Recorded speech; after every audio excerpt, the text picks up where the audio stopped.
All right, let's jump right into this explainer.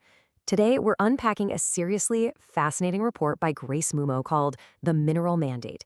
And wow, we are looking at a massive paradigm shift here.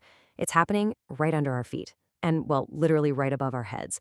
We're going to explore how the recent Artemis 2 splashdown is quietly but massively shifting global economics away from the usual power centers, pointing straight from the African copper belt all the way up to the cosmos. If you follow the space race, you probably think you know the major players, but trust me, this report completely rewrites the board. Let's start by reframing that recent Artemis 2 mission. When NASA brought the Artemis 2 crew home, the whole world cheered. It was this huge triumph of human engineering, right? But the report argues that we all kind of missed the biggest story. The true foundation of the future lunar economy actually isn't being written in Houston, Texas. No, it's grounded directly in African soil. Specifically, right down in the Copper Belt. The real victory here is a materials victory. Because let's face it, without the raw physical stuff you absolutely need to escape Earth's gravity and survive in deep space, there's just no mission, period. So I want you to really think about this provocative question straight from the report. It instantly frames the high-stakes geopolitical reality we're dealing with here. If Africa provides the DNA for Artemis, why is its seat in the lunar boardroom still being negotiated? Boom. It's such a fantastic question to anchor us today. It forces us to ask, are global supply chains just being used to build dependency? Or can they actually be leveraged to build true sovereignty? Well, let's look at the data and figure out what exactly this DNA actually is. Section 1, the 70% factor. Leverage in the deep space race. 70%. That is a staggering number. Africa currently controls 70% of the world's cobalt. And why does that matter so much? Well, cobalt isn't just your run-of-the-mill commodity. It is literally the absolute mission-critical lifeblood for deep space exploration. We're talking about the core, non-negotiable requirements for advanced battery tech, and crucially, deep space radiation shielding.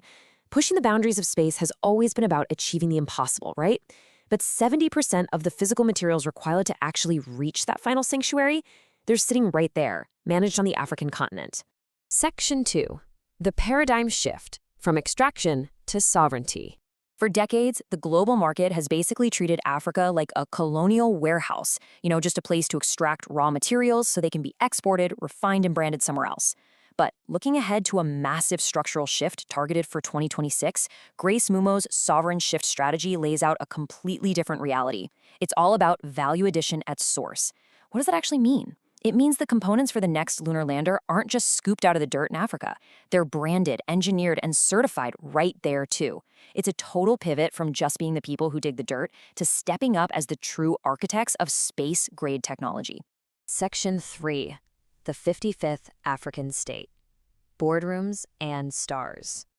I'm going to pause for a second on this because it's just such a profound statement from Grace Mumo. She says, "The moon is the 55th African state. If we own the soil that fuels the rocket, we must own the boardrooms that govern the orbit." Wow, that is a powerful reorientation of perspective. She's laying down the gauntlet, saying it's time to move from being mere suppliers of the moon to becoming the architects of the stars. If the physical soil of Africa is the exact thing making orbital governance possible, then the originators of that soil absolutely demand a controlling stake in what happens next. Section 4. The Sovereign Shift Strategy. Executing the Vision. So, how do we actually pull this off? The execution hinges on this one specific concept, beneficiation. Now, that might sound like a heavy textbook term, but it's basically the process of bumping up the economic value of raw materials. Instead of just shipping out raw dirt, you refine it into higher value stuff, like space-ready tech and hard luxury goods, right there at the source. Investing in these beneficiation labs is absolutely crucial. It's literally the only way to make the leap from basic extraction to high-value, space-grade technological architecture. We're talking about reclaiming the margin by doing the complex, high-level work locally. Let's break down exactly how this builds into a clear, step-by-step pathway. Mumo outlines 3 strategic boardroom recommendations here. Step 1, establish space-grade certification under the ALNCI to build out rigorous quality standards for minerals, think cobalt, gold, and platinum. Step 2, invest heavily in those beneficiation production facilities we were just talking about, taking raw materials and refining them into actual space-ready components. And finally, step 3, implement blockchain traceability. This creates a sort of digital passport for every single mineral leaving the continent. It guarantees that the mineral carries what she calls a sovereign premium all the way from the mine straight to the moon. It's the digital plumbing that locks in accountability and, most importantly, value. Section 5. Architects of the Stars. The $300 billion Horizon.